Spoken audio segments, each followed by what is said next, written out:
Hello, everyone, and welcome to the webinar series hosted by the Soil Science Society of America and the Brazilian Soil Science Society.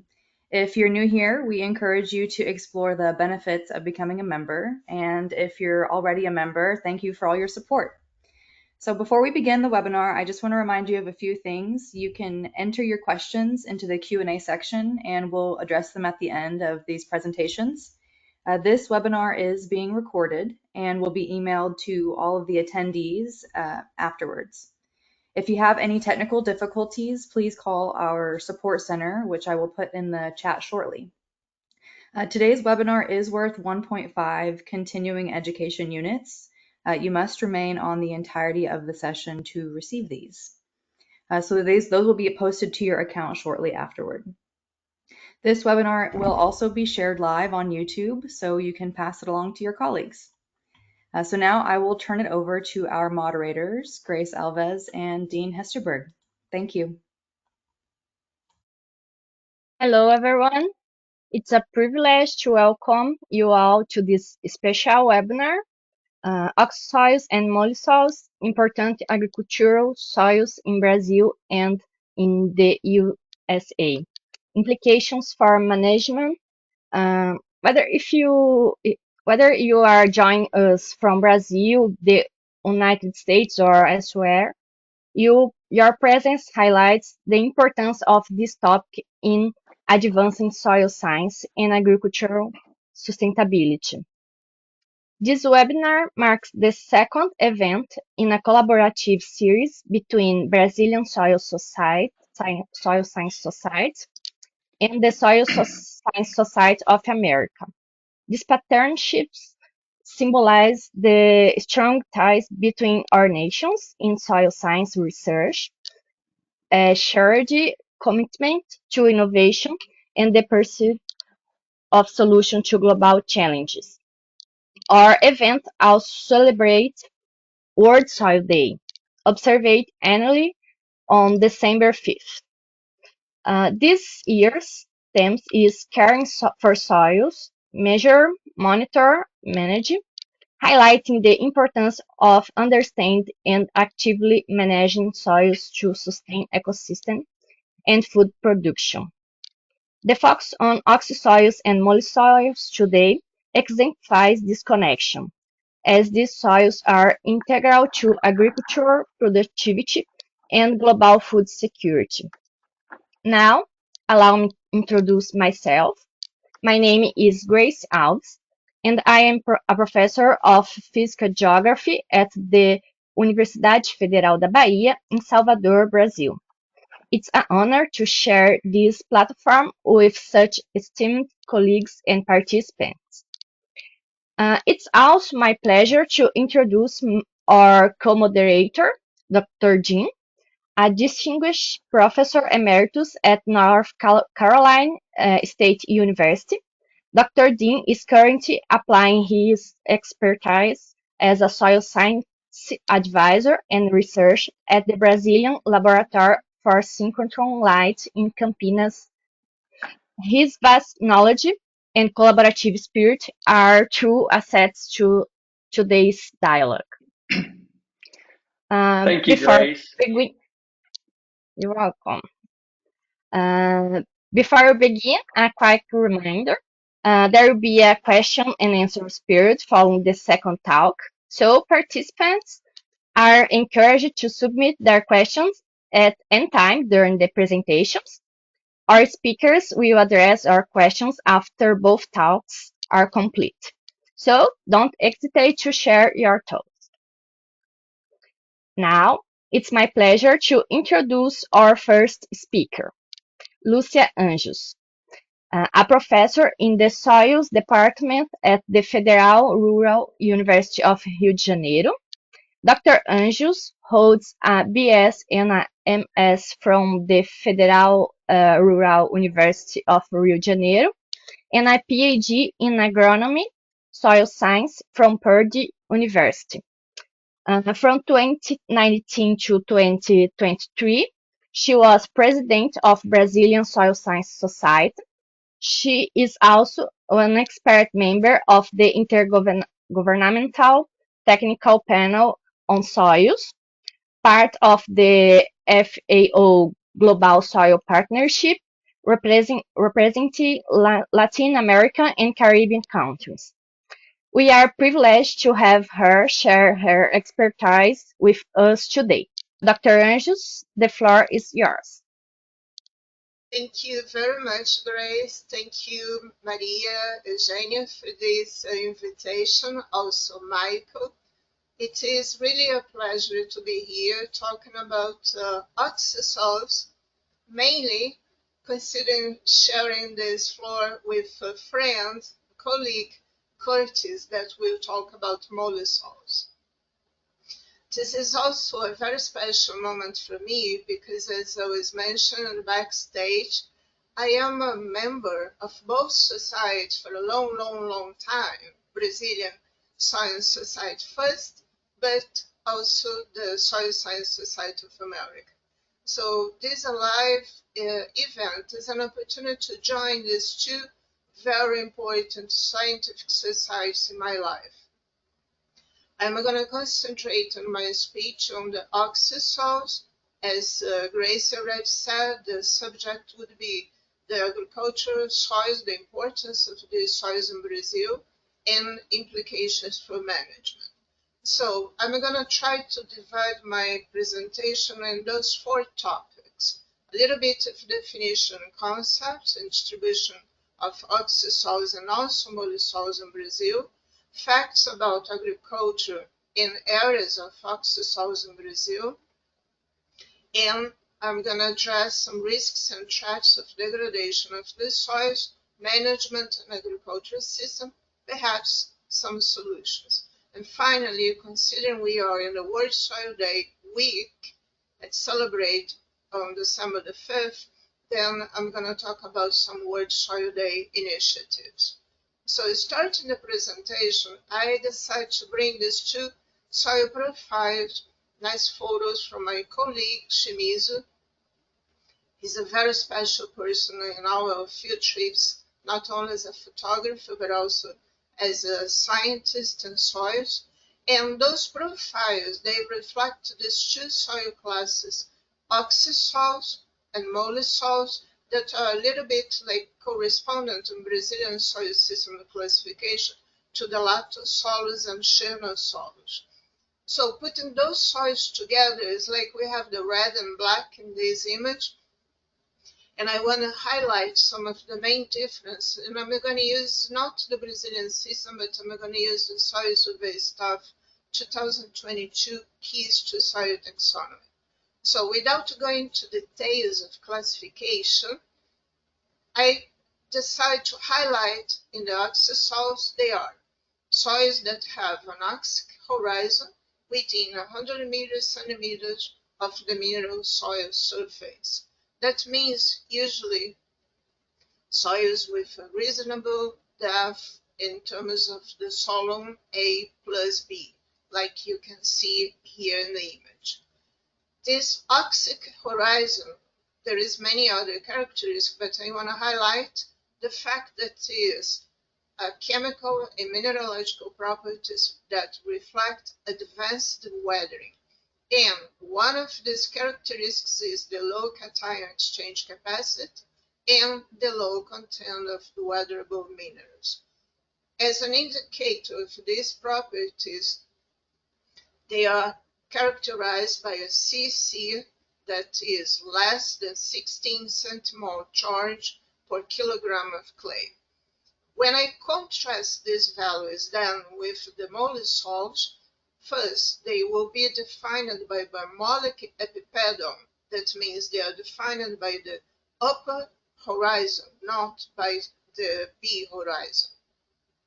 And one of the characteristics, in addition to all the details on the barmolic epipedon that Curtis will mention, is the base saturation of 50% or more.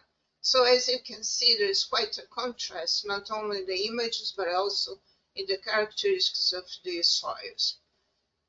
This contrast resulted in, for many, many years, oxisols being considered soils with much lower potential for agriculture, and even When I look into the USDA, this is an image that I collected from the USDA homepage, the NRCS, and says oxisols are only on tropical and subtropical islands. Of course, it's referring to US. And as I highlight here in bold, most are infertile. The natural vegetation ranges from tropical rainforest to desert savannas. Wow, when I read this, it's kind of, how can we produce agriculture in Brazil on those soils? But it's interesting because even though the soil taxonomy says that, and the USDA affirms that in this document, there is one great group, Eutru docs, that means oxisol in a euthic regime, that's what we have most of Brazil, and eutric, which means the base saturation is at least 35% or more in all horizons. So they are not so infertile. And this Eutru will occur in many other suborders of the soil taxonomy. When I look now the mollisols, then the definition changed completely. And I'm using here a concept from the International Network of Black Soils in the FAO that says black soils are characterized by a very dark colored topsoil, rich in soil organic matter, and they are amongst the most productive and fertile soils in the world. Well, the black soils definition considers or includes most of the soils that will have mollic horizon. They could be mollisols or other orders, but majority of them will be mollisols and equivalents in other international systems. So we have here the contrast that I just referred about soils that are fertile versus soils that are not. When I look into Brazil now, going to the distribution, that's the map of soils of Brazil. You can see on your left, and we have a soil classification according to the Brazilian system. And this table here at the center will present in terms of percentage of the area of Brazil. So when I look at the latosols, as I mentioned, the oxisols, I'll have like 31%, let's say 32% roughly, of the area of Brazil that you see here in the map to the right, or oxisols or latosols. If I add to this area the plintosols, that some of them will also be oxisols, then I could easily get like 34% of soils that would be included as oxisols. When I compare this to mollisols, it's just 0.5%.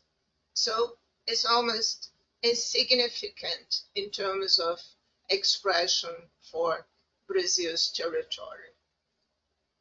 If I look two of the main biomes of Brazil, the Amazon and the Cerrado, and the arrow here to make it easier points the coloration that indicates the oxisols. In this area, the Amazon biome, and this area, the Cerrado biome, the savanna. That's not desert, by the way. So if we look at this, there is an expressive area of oxisols in the Cerrado, and Cerrado is one of the main areas for agricultural production in Brazil. And in the Amazon, on the other hand, we have agriculture, of course, but there is also here the main relevance of this biome for all the other services and ecosystem services and functions of the soils. So definitely those soils represent a very important class for Brazil. Again, I'm bringing some of those oxisols, and these three profiles you see up front, they are each one from a different environment. This one is from Goiás, that's in Cerrado. This is from Maranhão, and it's an area that's boundary between the Amazon environment. It's more just like the limit of the Amazon, what we call Amazon environment. And here we have in Acre. Acre is a state located near Bolivia, and again, it's in the Amazon. So although they are oxisols, you can see the difference between all tree profiles and the difference in the usage. Here we have an ag forest, here we have a plant in the forest and also crop, and here we have a pasture area. Now I want to talk about agriculture. So if we consider them, okay, now I think everybody can understand that in terms of soil classification, the soils could be considered less fertile, less potential. But what do we produce in these soils? So this data, and on purpose I looked for USDA data, so this is an official website of the USDA, presents the production of soybean for the year 23-24, and Brazil is highlighted here. And if you look in this information, that's a bulletin for world agricultural production from USDA that's released monthly. This is November 24. Says Brazil soybeans. USDA forecasts Brazil soybean production for marketing years to remain at a record 169 million metric tons.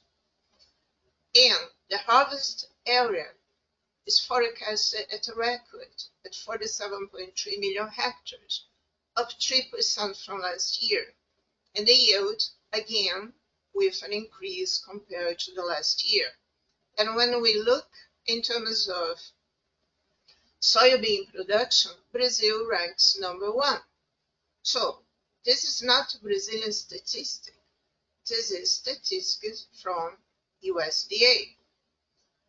When we look in detail these numbers here, we have Brazil is responsible in terms of soybean, 39% of global production, United States 10% less, Argentina 12, China 5, and India 3. So among the three, I could easily just, let's consider Brazil, United States, and Argentina are the main producers.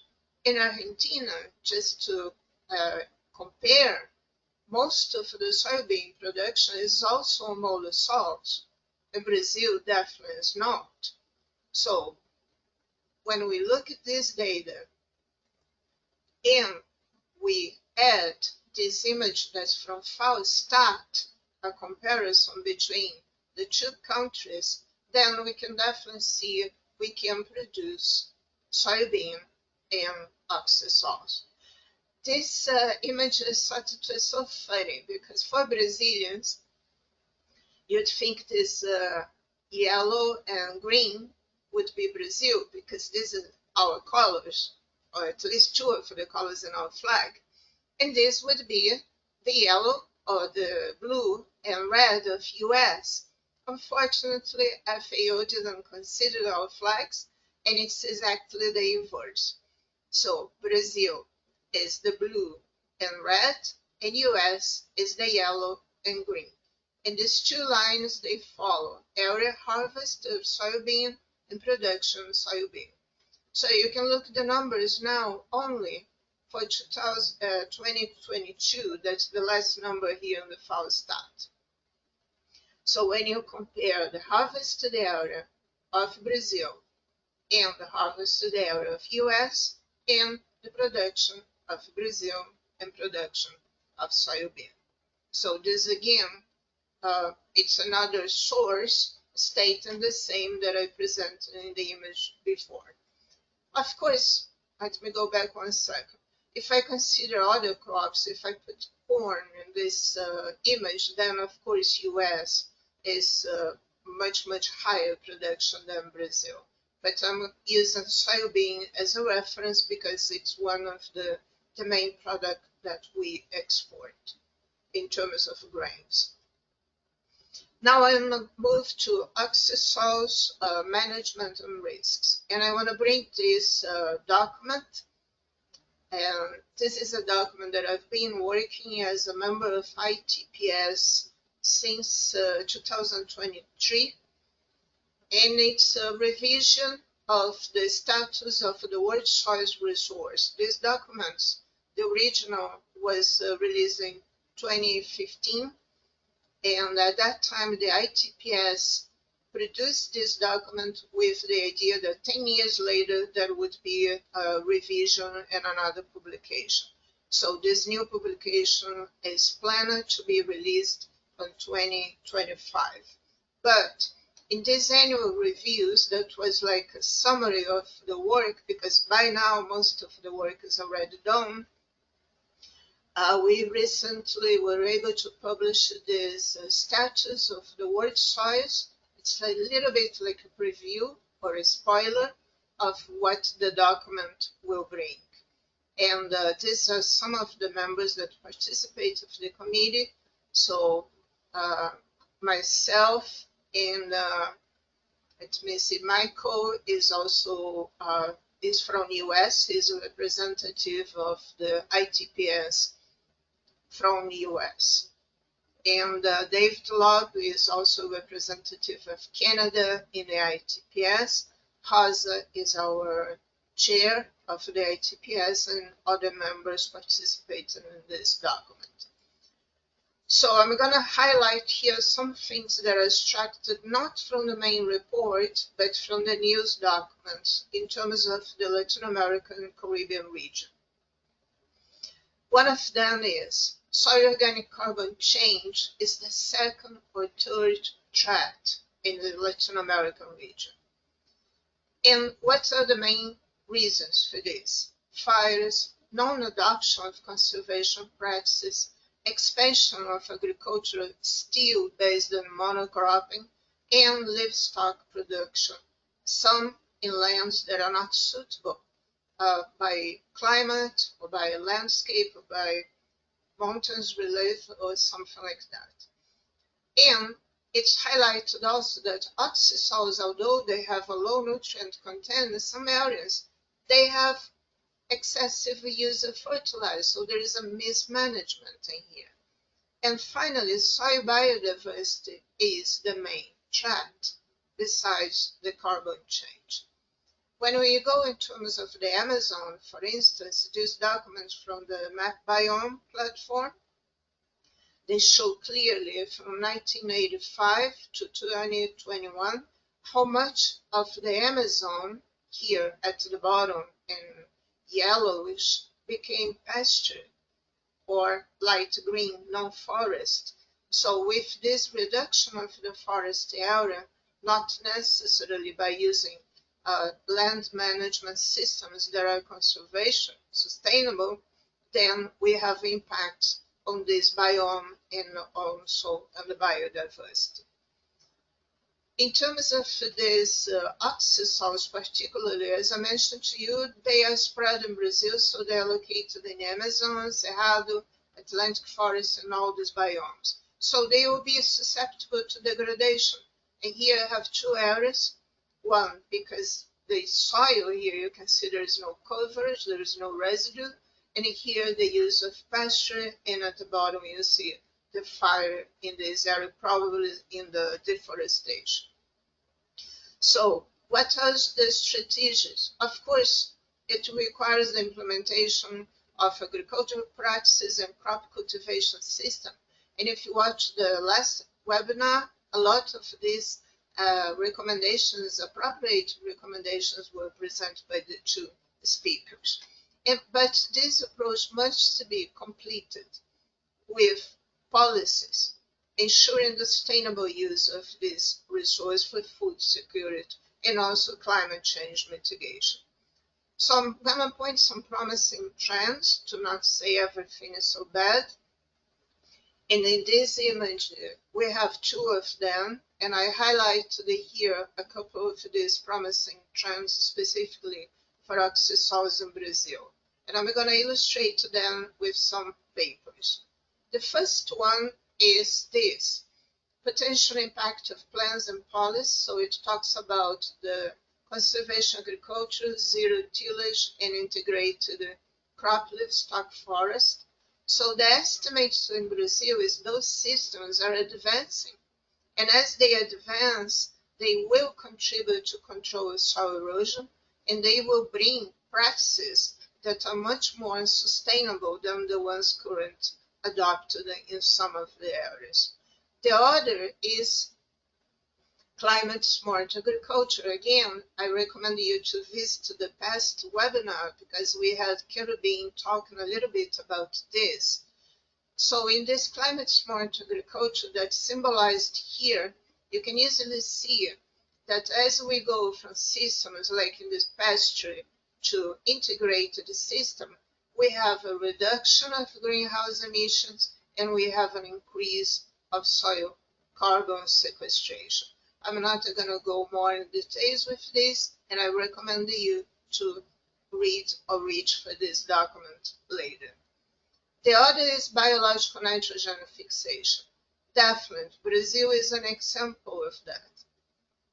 We've been using nitrogen, biological nitrogen fixation. This nice paper from Tiago, Marco Antonio, Mariangelo Hungria talks about the economic value of this BNF, soybean crops in Brazil. So I want to just highlight these two here. The economic value resulting from replacement of nitrogen fertilizer by biological nitrogen fixation was estimated at $15 billion US. That not talking about the mitigation of carbon, as you can see in the last data here. And I want to bring here the soils that I like them very much because in my opinion they get black soils or mollisols version, at least in the upper horizon near the oxisols. So these soils are the so-called Amazonian dark earths. This is a paper from a student dissertation on Dania, and I just want to highlight here two things. Curtis may see later. If he looks this color, he would think it's a mollisol. But when we look at the carbon, again, it could be a mollisol.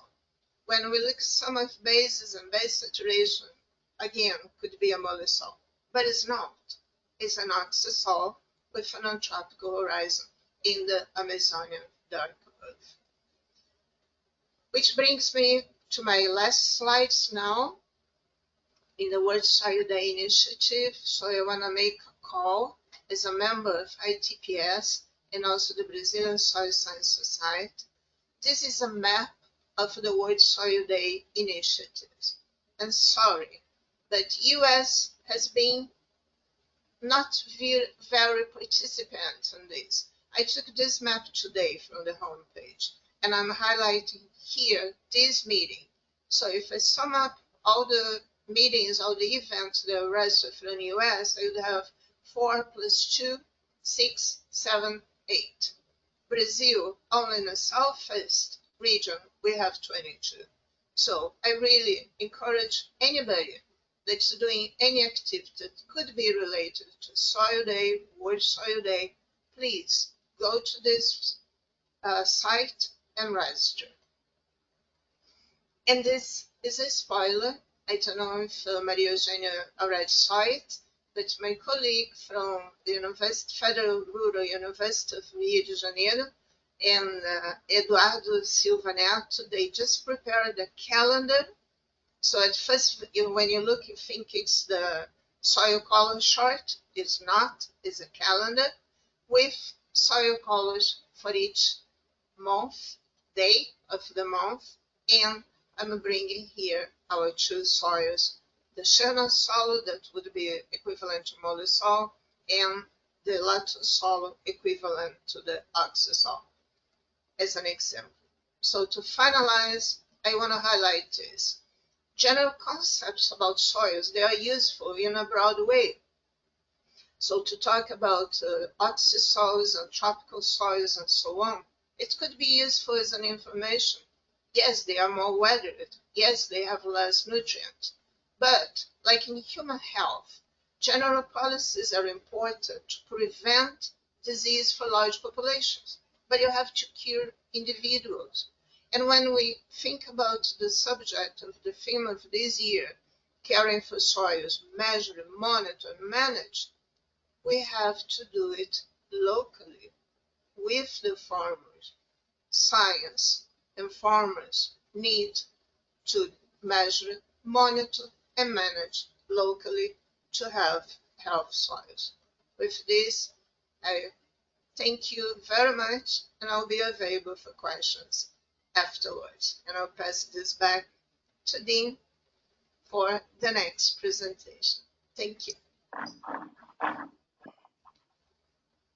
Thank you, Lucia, for that insightful presentation and for sharing your expertise with us. Your work continues to inspire and guide meaningful advances in soil science.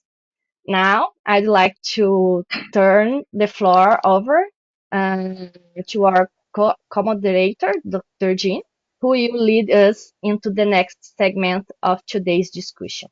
Dr. Jean, the floor is yours. Thank you, Grace, and also thank you, Lucia, for that inspiring presentation. So now for our second presentation, I am honored to introduce Professor Curtis Monger. Curtis is a Professor Emeritus of Pedology at New Mexico State University.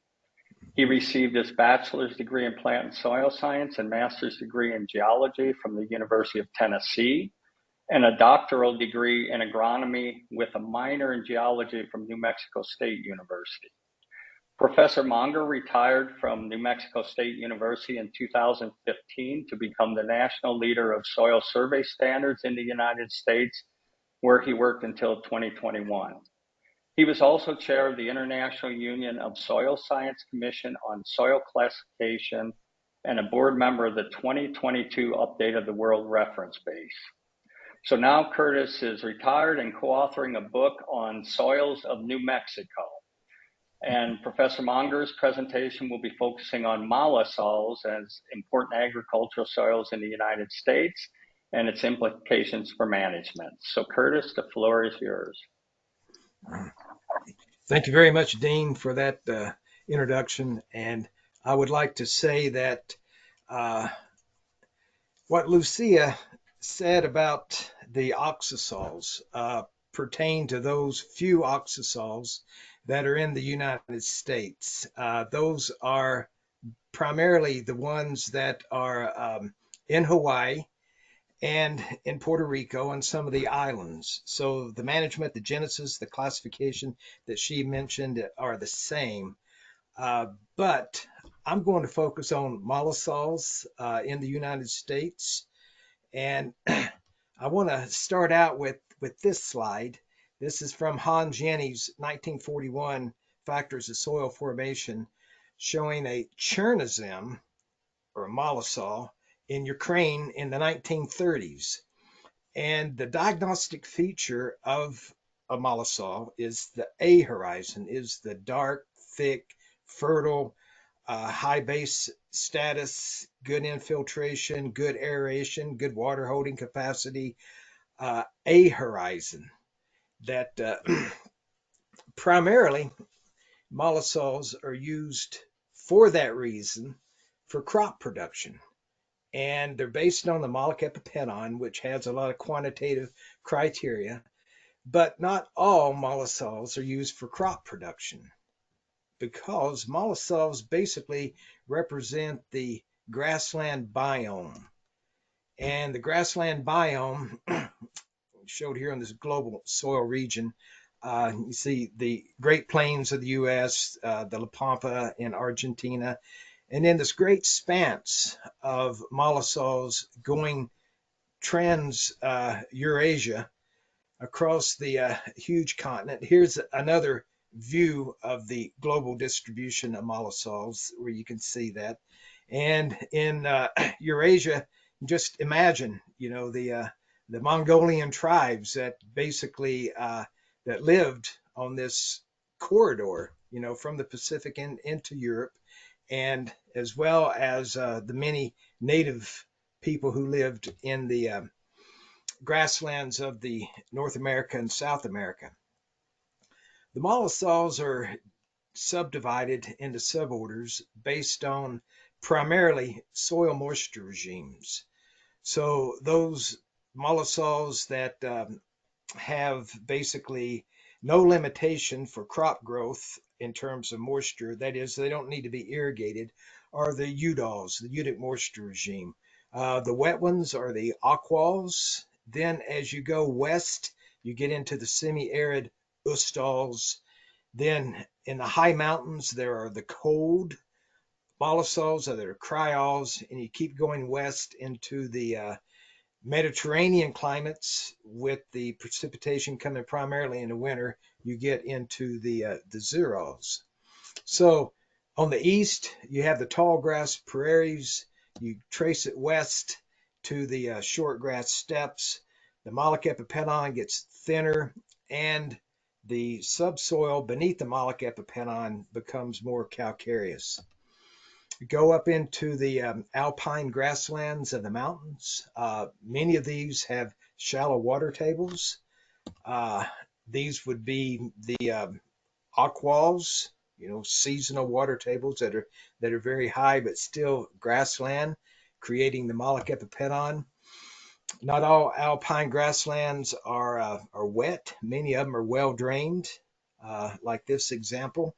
And one characteristic about the moloch epipenon is the bioturbation that occurs, not only earthworms, but rodents. And so here are a lot of gopher debris that has been brought up by burrowing gophers. Go down a little lower in elevation into the semi-arid mountain grasslands, and this is really the limit where they contact the arid soils, the desert soils, the aridosols. And many of these mollisols have what we call metaphorically a soil memory. They remember a former grassland, such as this one. Even in the early land use records, land survey records, they document this area.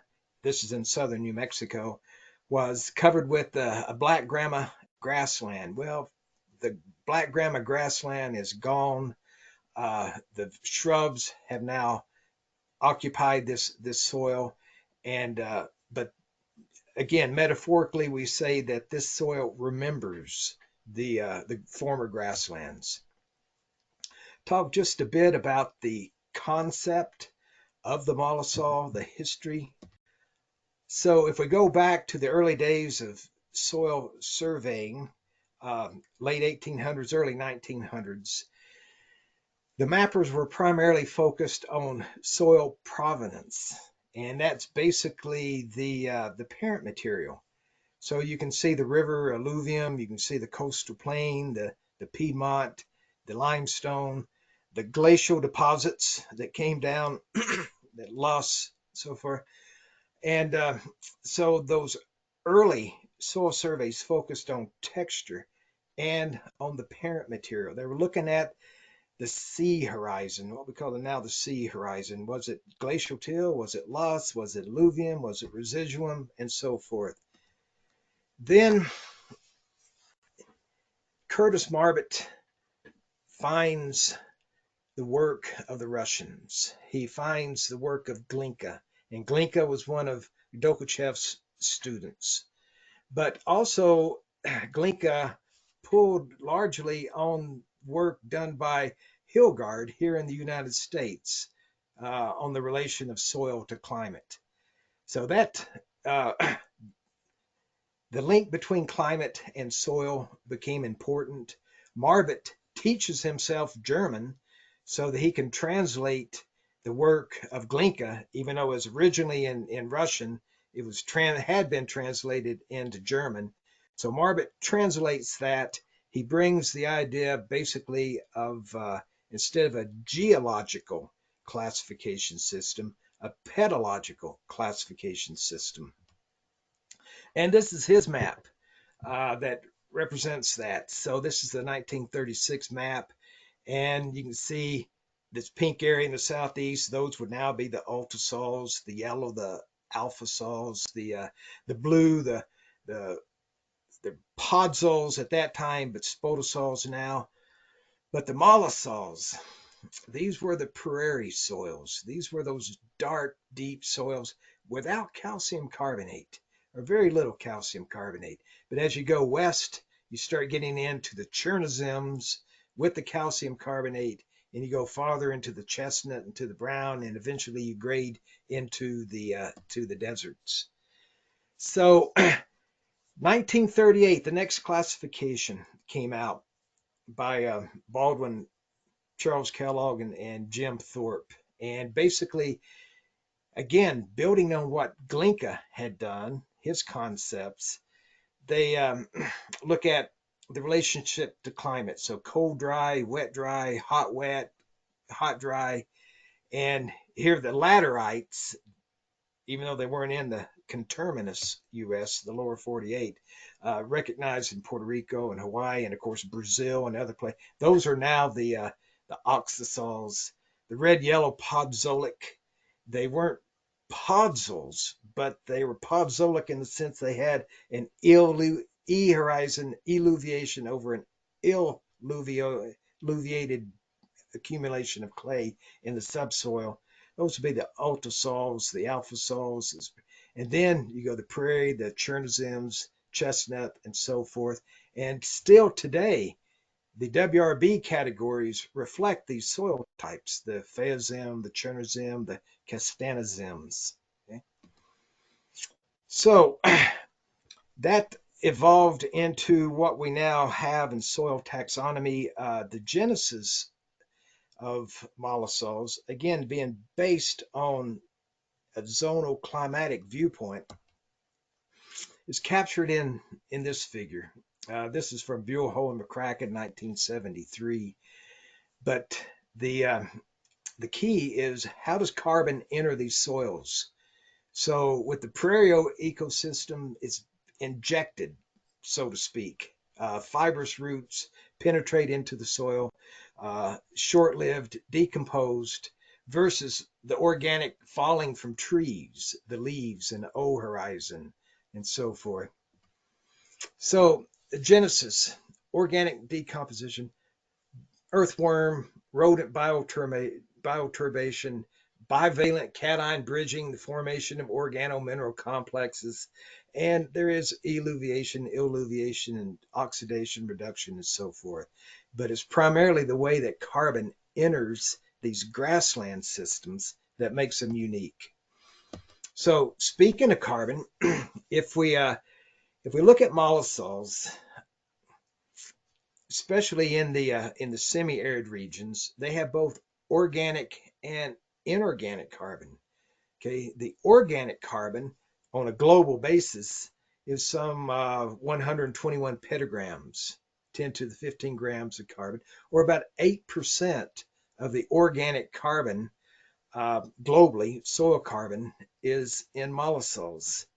And a lot of papers, focusing on this. Here's a recent one by Labaz and Alfred Hardemink and co-authors, looking at organic carbon and mollisols of the world.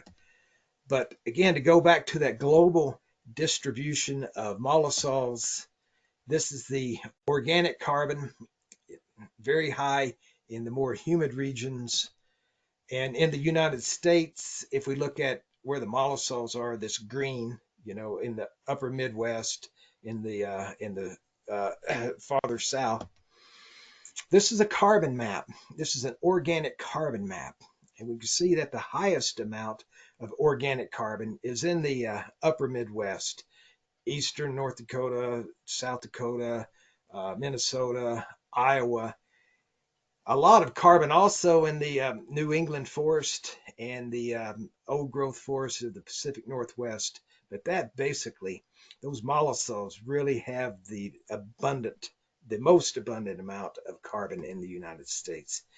If we look at inorganic carbon, 116 petagrams is 12% of the global total carbon. And again, the distribution of mollisols, now we're looking at soil inorganic carbon. So the mollisols, those grasslands, persist into the drier regions and pick up and reflect a lot of the soil inorganic carbon or calcium carbonate carbon.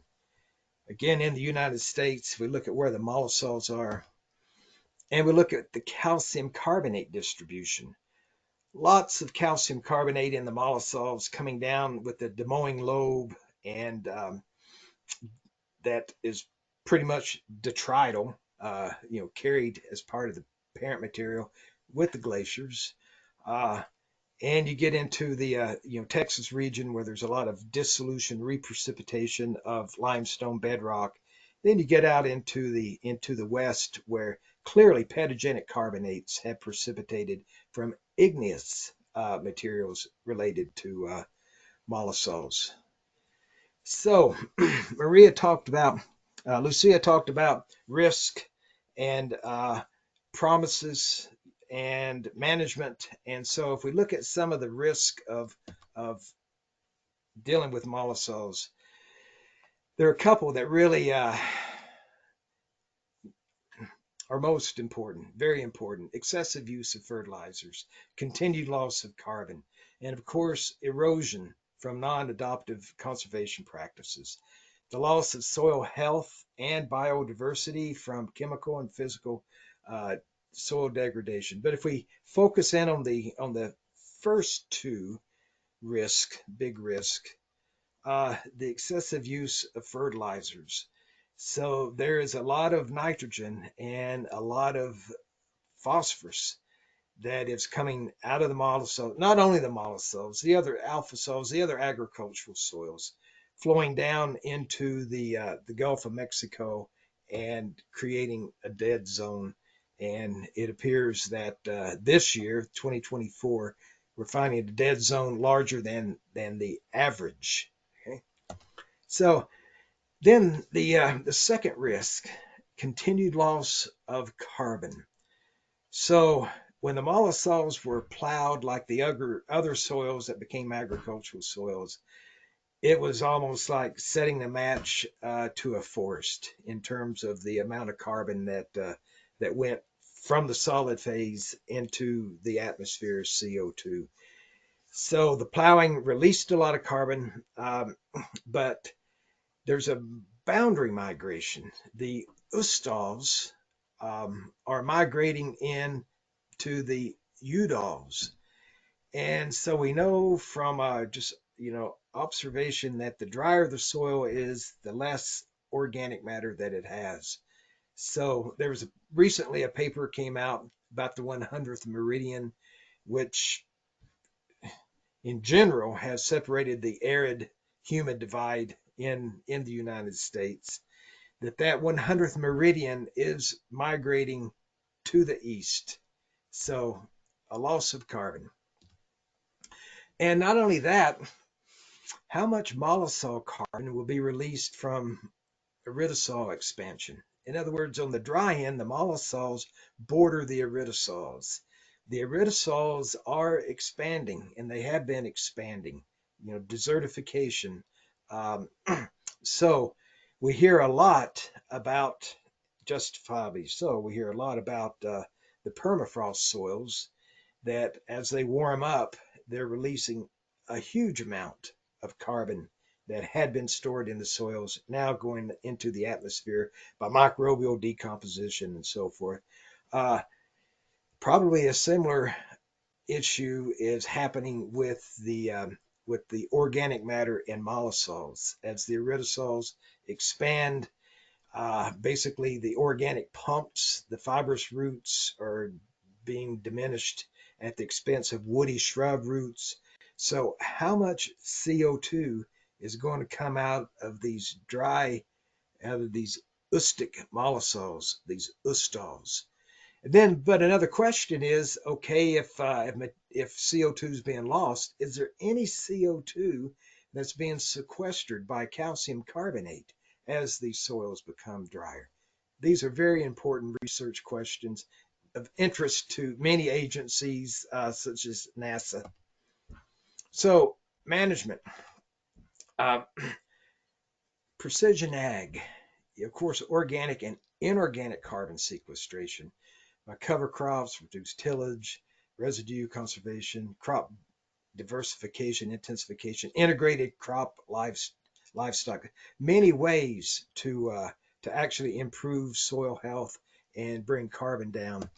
I wanted to say a little about precision ag from a soil survey standpoint. That's the line of work I've been in.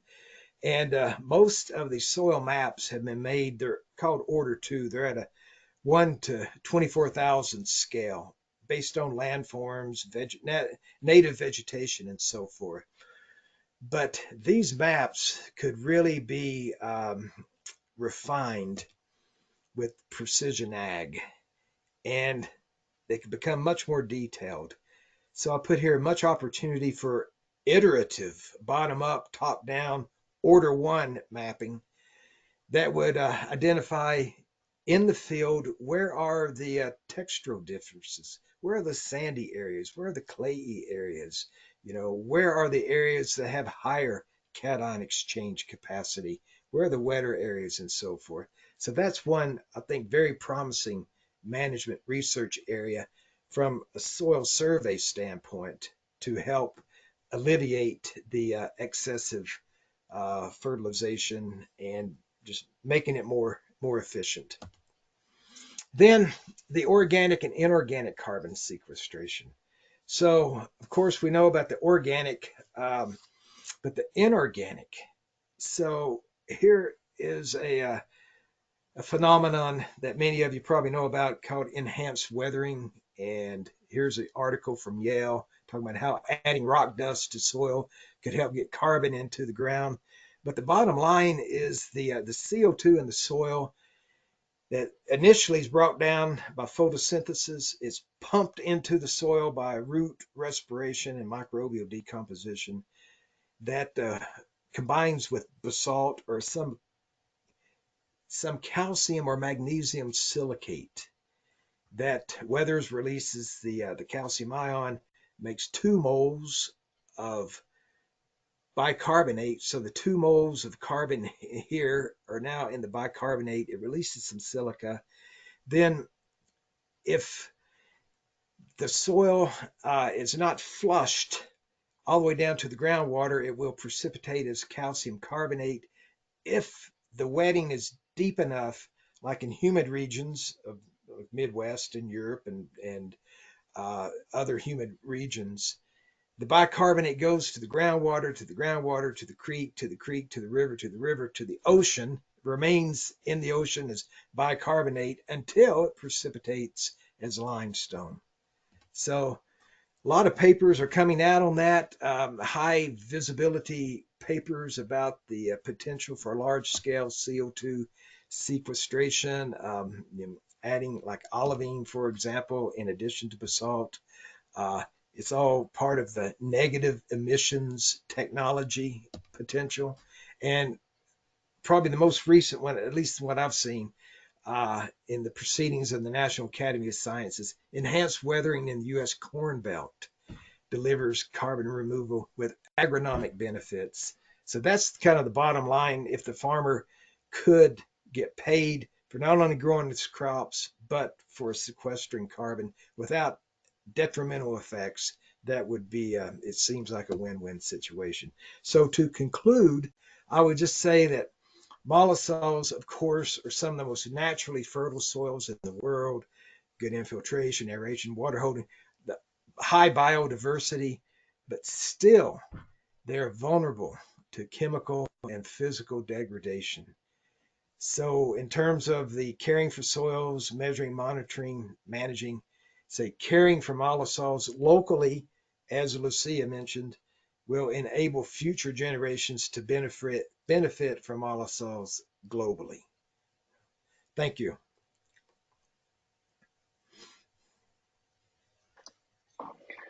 Thank you, Professor Monger, for that very interesting and graphic presentation and with a nice historical perspective to it. Okay, so now we will move on to the question session, and I'd like to remind everyone in the audience that you can type your question into the chat and address it to either speaker or to both speakers. Please include your name and, if you wish, also your institution. Okay, the first question we have is for Lucia. What is the importance of maintaining or increasing soil organic matter for crop production in oxisols? Thank you much, Dean. Curtis, really, again, a nice class on mollisols in US. So it's very nice to see your presentation. Of course, considering that the natural reserve of nutrients in the oxisols is low because the process that originates these soils, it's for sure that the capacity for holding cations and the capacity for keeping a fertile surface horizon depends immensely on soil organic matter. So any system, any agricultural system that reduces this amount of organic matter in the upper horizon will lead to degradation of oxisols much faster than any other soils. Again, the organic matter in these soils, it's essential for the structure. So as Curtis was mentioning about aeration, about porosity, about water retention capacity, so all those soil functions are related in the oxisols, or there is quite a contribution in the oxisols from the organic matter. And finally, it's the main ingredient for soil biodiversity because it's for food for the organisms that live in soil. So any system that leads to reduction of organic matter or not maintain it or not increase will lead to degradation of these soils. Thank you. Thank you, Lucia, for that answer. The next question is for you, Curtis. You mentioned that mollisols contain carbon as both organic and inorganic carbon. Does inorganic carbon, that is soil carbonates, sequester carbon? Yeah. So the geochemists tell us that our two neighbors, planetary neighbors, Mars and Venus, both have atmospheres dominated with carbon dioxide. That's the number one gas. So here on Earth, carbon dioxide makes up a very small percentage of the Earth's atmosphere. So the question is, what's the big difference? And they tell us that the big difference is basically that equation where you have chemical weathering of silicates combining with CO2 derived from the atmosphere that gets locked in to limestone. So all of that CO2 that would have otherwise been in the Earth's atmosphere is not in the Earth's atmosphere. It's locked into limestone.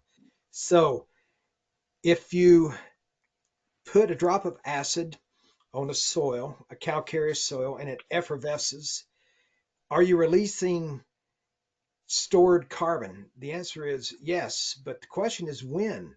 If you put the drop on particles of Permian limestone, then that carbon has been in the Permian limestone for what, 200 million years or more.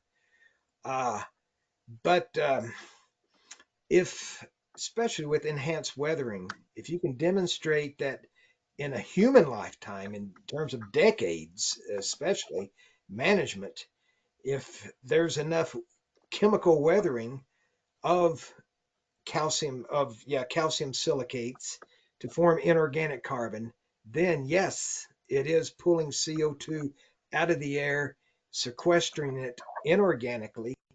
And the interesting thing about it is with organic carbon sequestration, there typically is an equilibrium with whatever crop is grown or whatever ecosystem is grown. There's only so much organic carbon that can go in.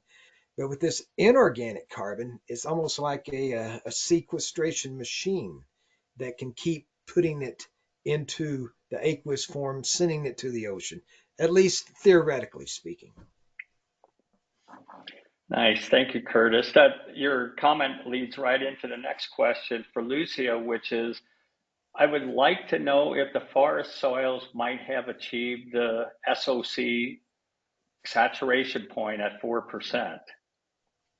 Thank you. I presume you're talking about the data that I had on the Amazon and tropical horizon in the Amazonian dark earth. One of the things in terms of the soil organic saturation is, of course, it is defined as the amount of carbon that the soil could store without being decomposed. And it's related to the mineralogy, is related to the soil texture. It's also related to the potential for biochemical reaction occurring in the soil. So all of these, they are quite variable. So I see some of the documents saying, oh, some soils could reach, let's say, 2.5 or 3% or even 4. But I think there is so many variables that will affect this threshold or this saturation point that I could not say that 4% is the saturation point. What I know is in these soils, the Amazonian dark earth, there is another component that's not necessarily the same that would be in the oxisols or the mollisols, is the charcoal. It's the organic carbon that's kept in this soil, protected from the transformation by organisms in these small charcoal particles. And that's what we try in the agriculture to replicate with the biochar. So to resume your question, no, I don't think so. And I really don't know if there is a certain saturation point that I could relate it to one or another biome or environment. Thank you. Thank you, Lucia. The next question is for you, Curtis. You talked about accelerated weathering of silicates in soils, but in mollisols, if the pHs and calcite concentrations in mollisols are high, will weathering be fast, or does it depend on the kind of silicate mineral that is in the amendment? It depends only, well, not only, it depends mainly on the type of mineral, the easily weathered minerals like olivine, and the surface area. So the finely ground olivine, and a lot of work has been done on that with respect to lime, liming acidic soils. Of course, the farmers already have a lot of the equipment for the enhanced weathering technique, but if you put it on too coarse, it greatly slows down the amount of the rate at which it weathers. If you put it on too fine, can you put it on? Is the equipment available to put it on? So again, it appears from the papers that are coming out that this is a promising technique, because even in soils like mollisols that have an alkaline pH, there's enough CO2 generated in the soil that could weather the calcium silicates. Okay, thank you, Curtis. Next question is for you, Lucia. In what ways, it's about climate extremes, in what ways can climate extremes affect crop production in oxisols? I would say this is probably the highest risk for agriculture overall in Brazil. One of the main areas of crop production, grains mainly, but also other products in Brazil, is in the Cerrado region that I mentioned. Well, Cerrado, you could parallel in terms of vegetation to the savanna, not the driest form, but like intermediate savanna-like vegetation. So with these climate extremes, and the increase of temperatures, of course, you increase the velocity of the decomposition of organic matter, as I mentioned in the previous question. And organic matter is a vital component for the fertility of these soils.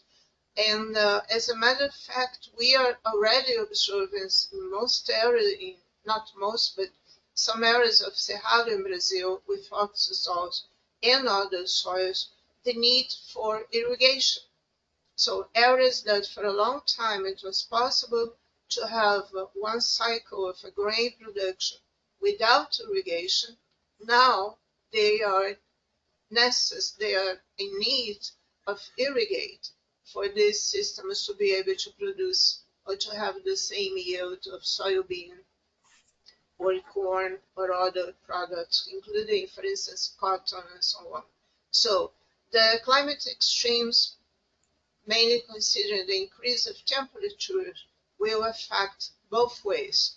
Water, less water for the crops, affecting the cycle, production, the yield, and the organic matter. And it's going to be so much harder to keep the residues in the soils, for instance, in the no-tillage systems, because there will be no humidity to keep those residues, and they will just burn.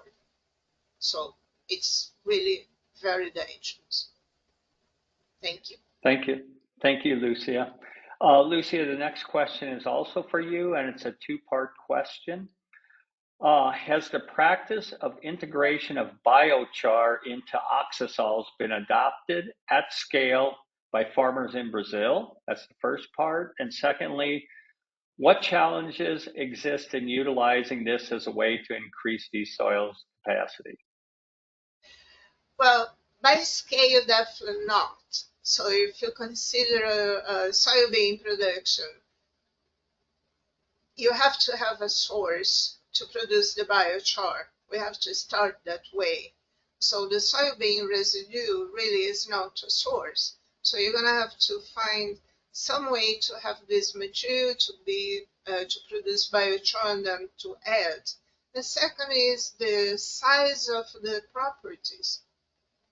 A lot of agriculture, and Dean probably knows about that, in the Cerrado, they are huge properties in these areas. And even if they would find a source, like in some of the areas that you have integrated forest and crop systems, so you could bring some from the forest, plant to the forest, but there's still no way, at least in this near future, of having biochar in a large scale. That means biochar is not relevant. No, it is, but not in terms of being a main way to add carbon to the oxisols. The second part of your question, can you repeat, please? Yes, it was what challenges exist. I think you addressed some of them, but what challenges exist in utilizing biochar as a way to increase the soil's capacity, I think, in a general sense. Okay, so I think it is a very interesting technique.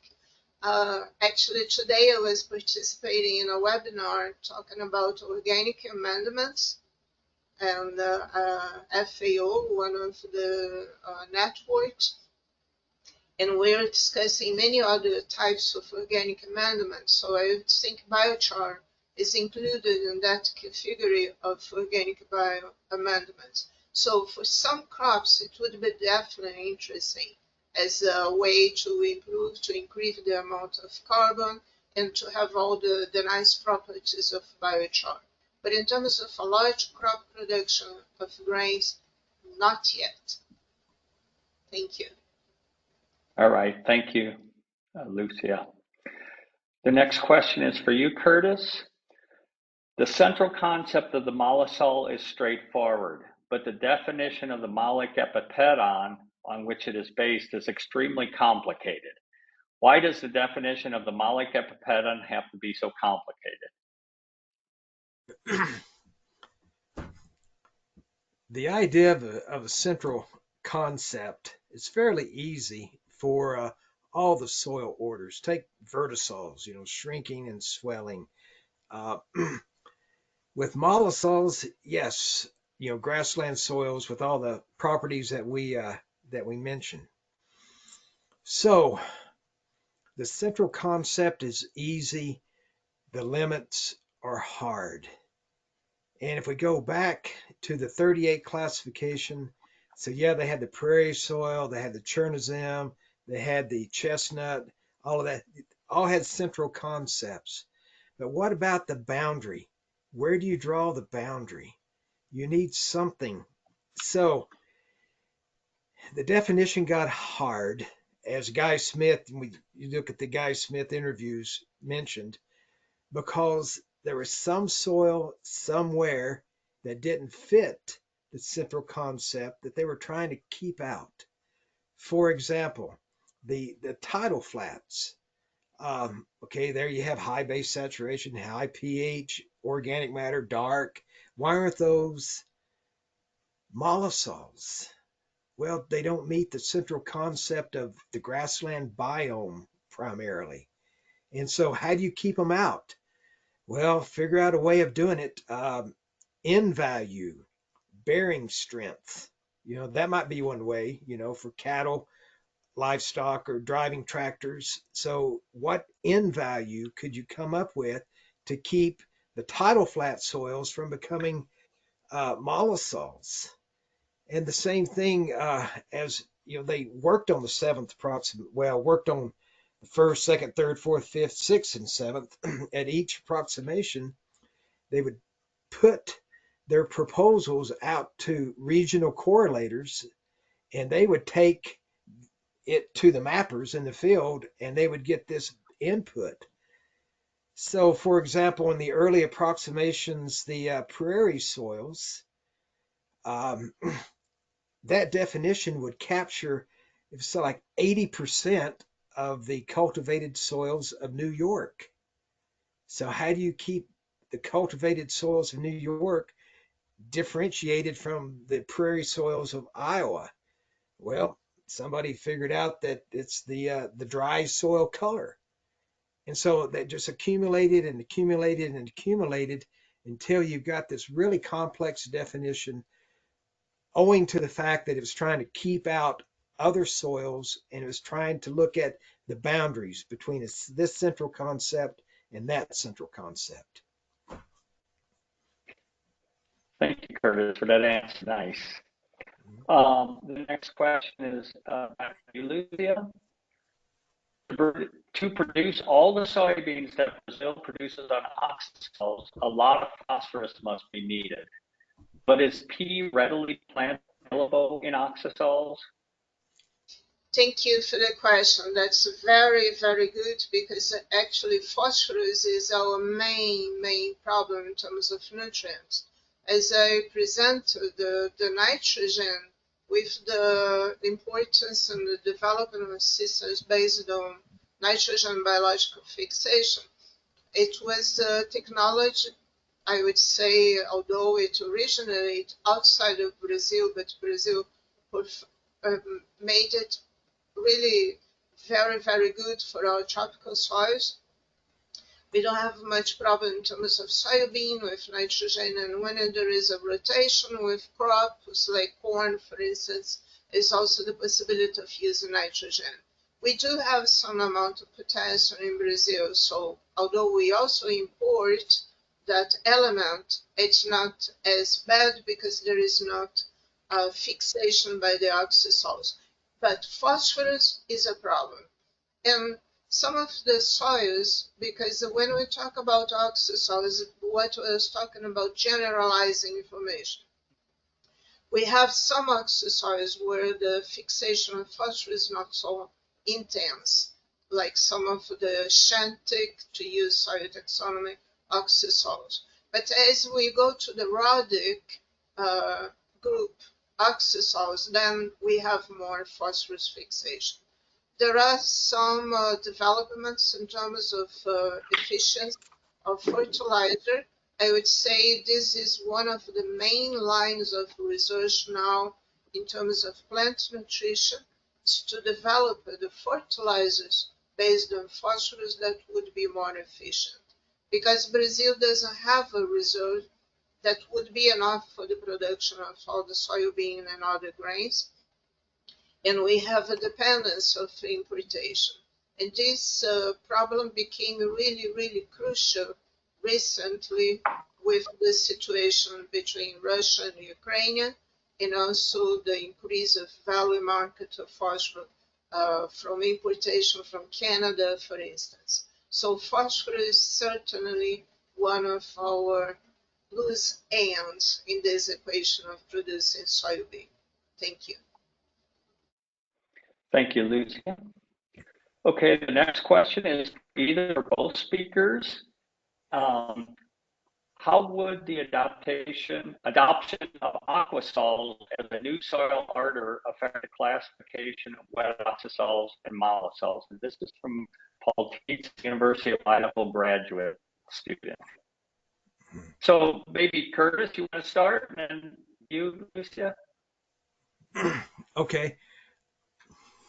So any classification tends to group individuals with similar features, where we're talking about, backbones or enclosed membranes or whatever. So an aquasol, that's a subaqueous soil that is submerged off the coast and even under fresh water.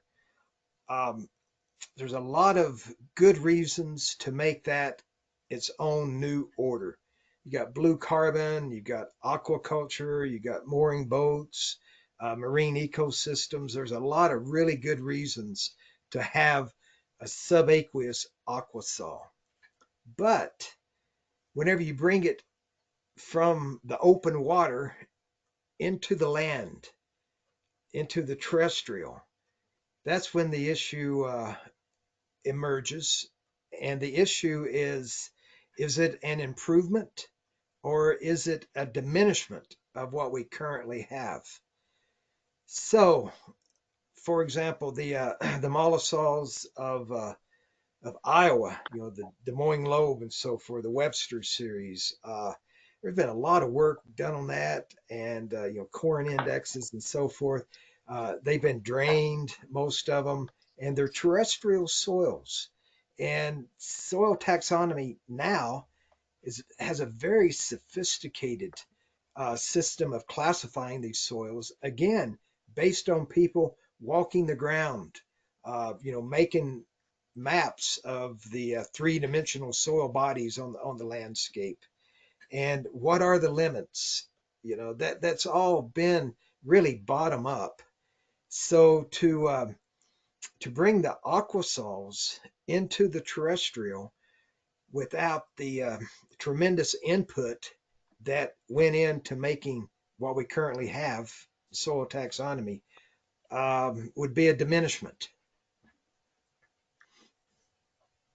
Well, that's certainly an interesting question. In terms of, I'm going to try answer not in terms of soil taxonomy.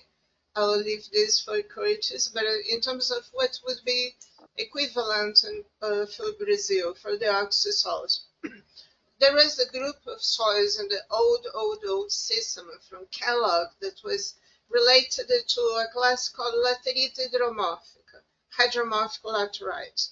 Those soils later, we started to classify them as plinto soils.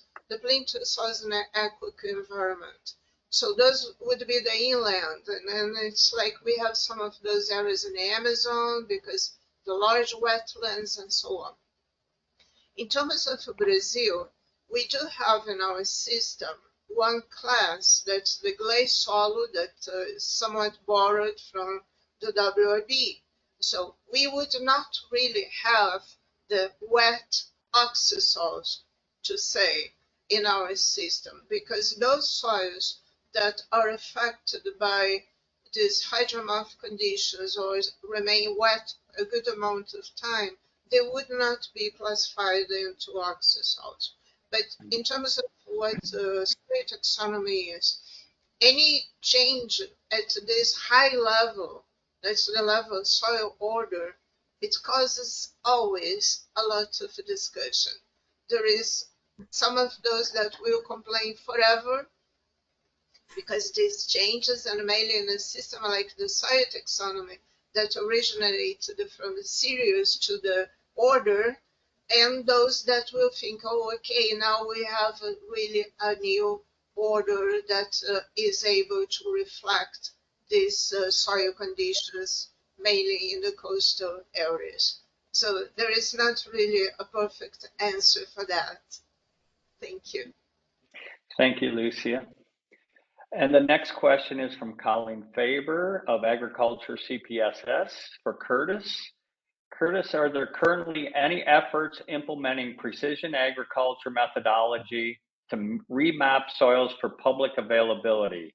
And if not, are there entities, public or private, that are discussing feasibility of precision soil surveying? As of when I retired from USDA in 2021, there was none that I was aware of. There was a lot of talk.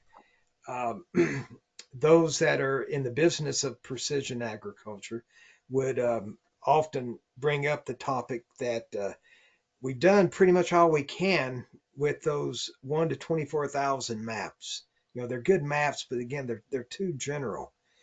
And so in the soil survey center where I worked, yeah, this needs to be done. This actually is very creative. This is great potential benefit. It could be a private federal, government interaction between the two.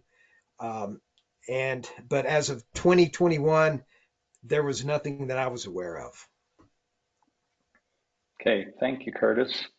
The next question from Annapurna Angral is also for you, Curtis, about mollisols. Even though mollisols are highly productive, they can be subjected to degradation / loss of their potency by continuous cultivation of maize, which requires lots of nutrients. Why is cultivation of maize for years encouraged in the US? Can maize be replaced by another better option? And I can't speak for the farmers except to say that we know that they're driven by the bottom line. They're driven by, profit margin. And so the reason that there are monocultures in the United States is because they're more profitable. And so if somehow implementing soil health practices could somehow show up on the shelf in the supermarket, kind of like the dolphin-free tuna, so that the consumer could actually, make a choice, then it could be a direct economic driver rather than a policy driver, which right now is all voluntary. Okay, thank you, Curtis. Lucia, the next question is for you. In Hawaii's volcanic soils, we have oxisols that contain 3 to 5% total manganese, with 300 to 500 plus parts per million of malic 3 extractable manganese that require special consideration in order to avoid manganese toxicity. Are there any oxisols in Brazil that are magniferous? I would say perhaps Grace could find some because she has a good background in geology, but there is quite different conditions. One, majority of oxisols in Brazil, they are developed from very old materials. So when you have rocks, even when you have like some basalt rocks, like in some regions southeast of Brazil, those rocks do not have this very high content of manganese as you find in some parent materials in Hawaii. So they would not lead to toxicity. And mainly when you consider that the aeration conditions, so most of the manganese would be precipitate and they would not be available, so they would not be toxic.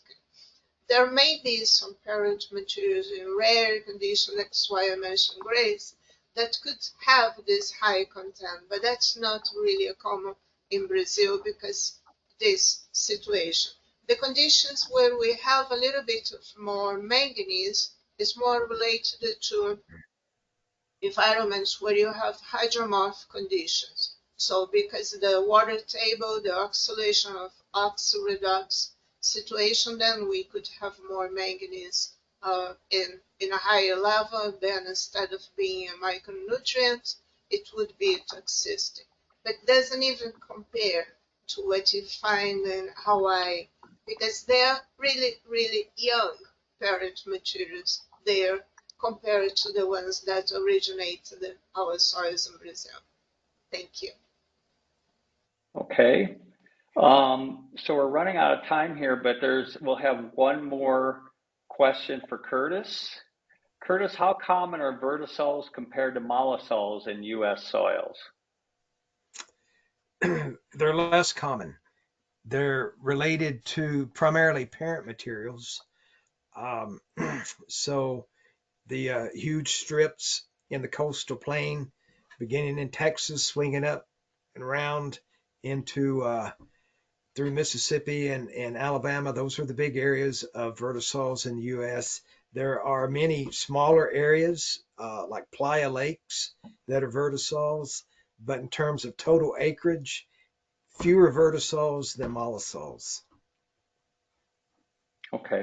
Actually, one more question came up for you, Lucia, and I'm going to go ahead and ask it. Maybe you answered it, but many mollisols in the U.S. Midwest require drainage to be productive. Do many oxisols require artificial drainage to be productive? Well, the majority, no. Majority would be examples as the images that I showed in the presentation. So they would be well drained or even more than that, extremely drained and so on. But if we consider the plaintic subgroups or groups of oxisols, because in the soil taxonomy, then the plaintic is within the oxisols. In Brazil, we have plaintic soils separate as a soil order. But if we consider the plaintic subgroups, then yes, some of them require drainage. And we've seen some of the areas like in Rondônia, that's in the Amazon, or even Acre, and even Roraima, so all those 3 states in the Amazon range with some soils that would be oxisols, but the plaintic group or subgroup, those would require drainage. And it's always very complicated because as you drain it, then all the process of the plintite becoming petroplintite is emphasized, and then you have a problem as a consequence of drainage. But the other oxisols in the Cerrado and also along the coast of Brazil, I would say that's not a problem. Thank you much. Okay, thank you, Lucia. I'd like to thank all the audience for the great questions they sent. And if you have other questions, we would encourage you to contact the speakers by email directly. I assume you're both open to that. And also, I want to thank you, Lucy and Curtis, for the insightful answers you gave to these questions. So now I'll turn it back over to you, Grace, to close. Okay, thank you, Dean. To conclude today's webinar, I'd like to briefly summarize what we have learned. We explored the importance of oxisols and mollisols in agriculture, their unique characteristics, and the necessity to manage them sustainable. These soils are vital for food production, both in Brazil and USA, demonstrating the critical connection between soil health and global challenges. I want to express my gratitude to our speakers, Dr. Anjos and Dr. Kurtz, for generously sharing their expertise with us. A special thank you also goes to the Brazilian Soil Science Society and the Soil Science Society of America for organizing this event, as well to all of you who participate and enriched the discussion with our questions and interest. As we approach World Soil Day on December 5th, let's keep its theme in mind: caring for soils, measure, monitor, manage. It reminds us of the importance of protecting and nurturing our soils to ensure that they remain productive and healthy for future generations. Thank you once again for joining us and for being part of our soil science community. I look forward to seeing you at future events. Have a wonderful night. Thank you.